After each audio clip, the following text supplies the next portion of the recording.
Hi everyone, it's Bella, and today I'd like to talk to you about the new moon in Aquarius on the 1st of February 2022 at 12 degrees of Aquarius.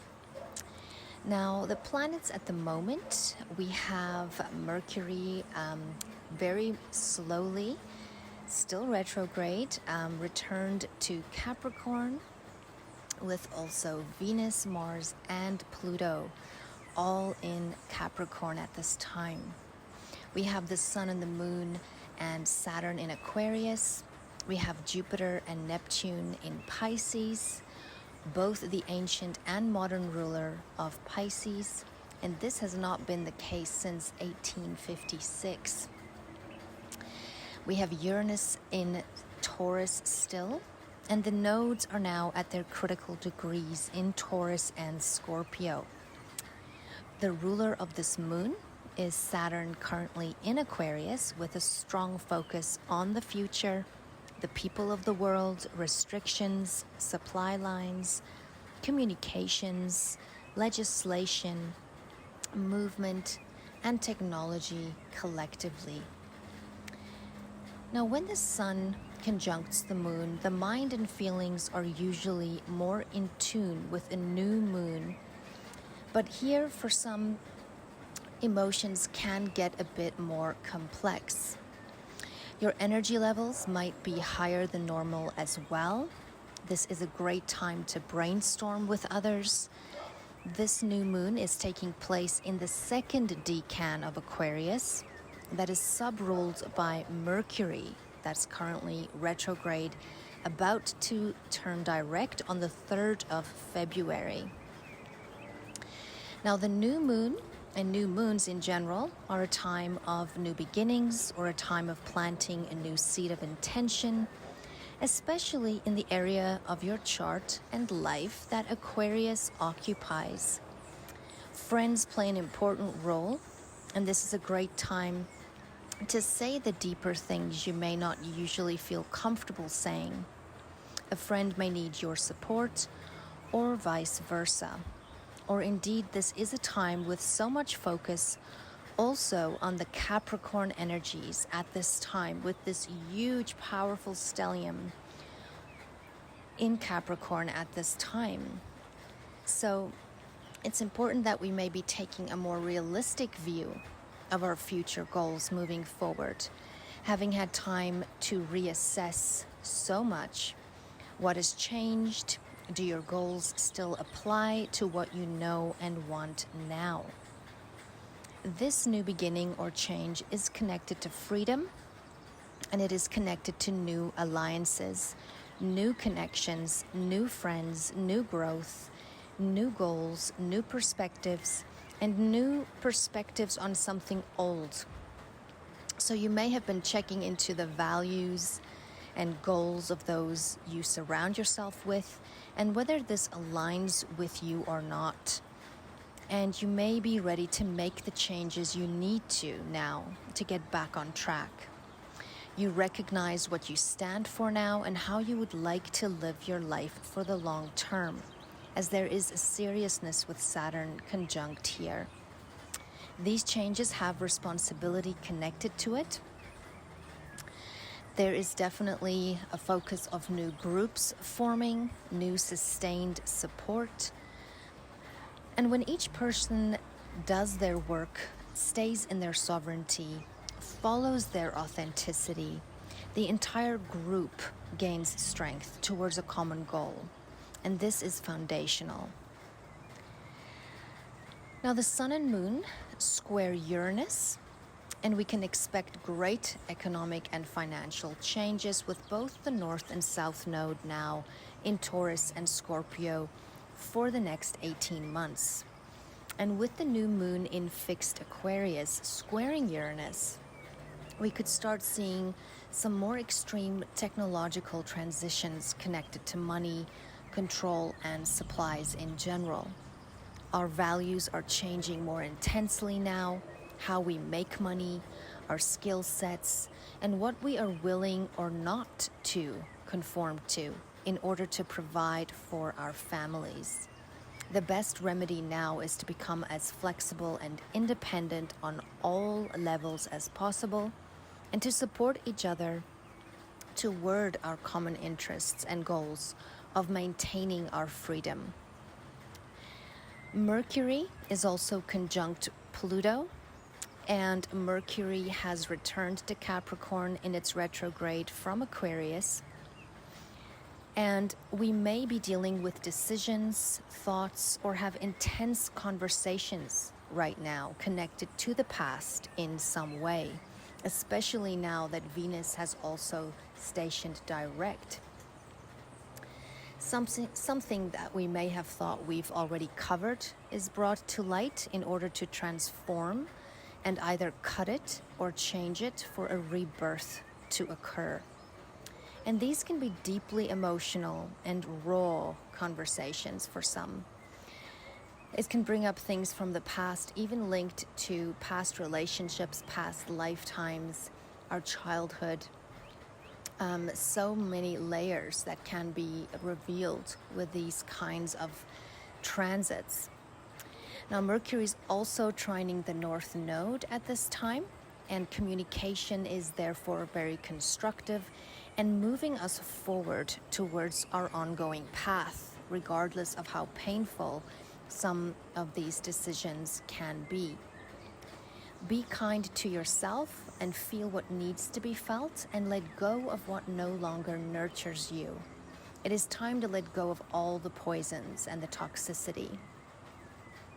The moon is also parallel Pluto at this time and accentuates this transformation. You may be ready to make huge permanent shifts connected to the Capricorn house in your chart.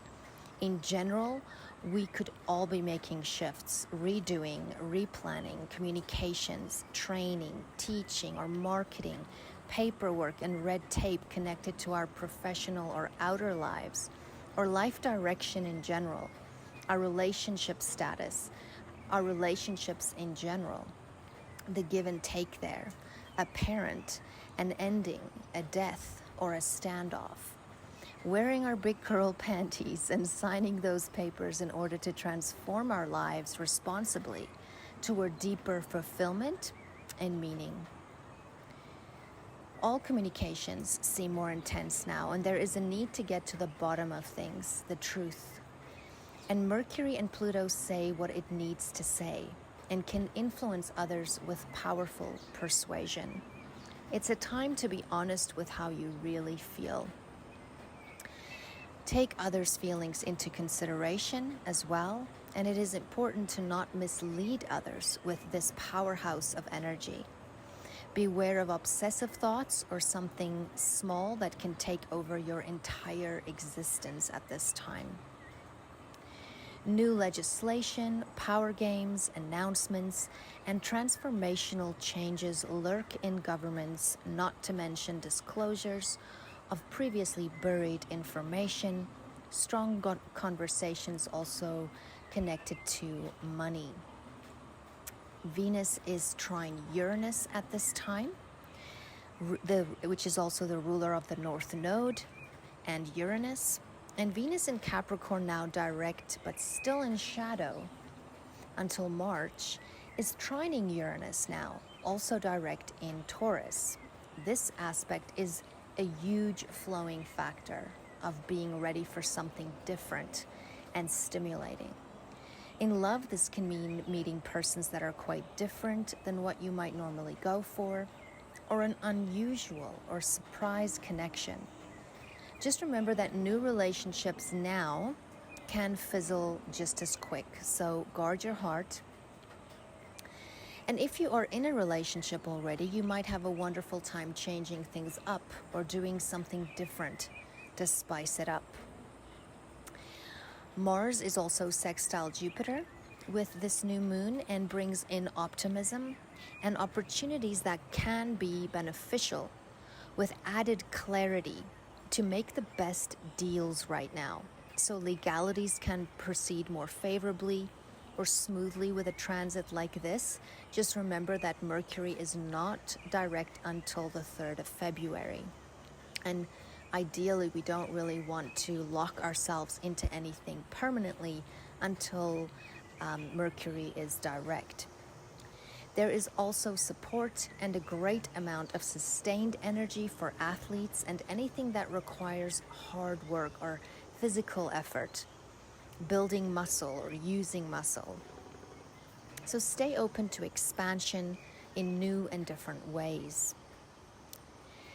Pluto also trines the North Node with this new moon, and you will now be able to charge through obstacles you face with great determination and added willpower towards whatever passionate cause you may have. This new moon also falls in the 22nd nakshatra of Shravana. The stars here form the head of the eagle in the night sky and is connected to the ear and listening, and reminding us that with difficult conversations, we must remain respectful, listening to one another to hear, to understand, and to learn, especially if we want to heal or mend, instead of just listening only to respond. Now, sensitive organs during this time is the heart, the thyroid hormones, the shin, the ankles, the calf muscle, the Achilles, and forearms. Please avoid any surgical operations if possible. This is not medical advice, so please check with your physician.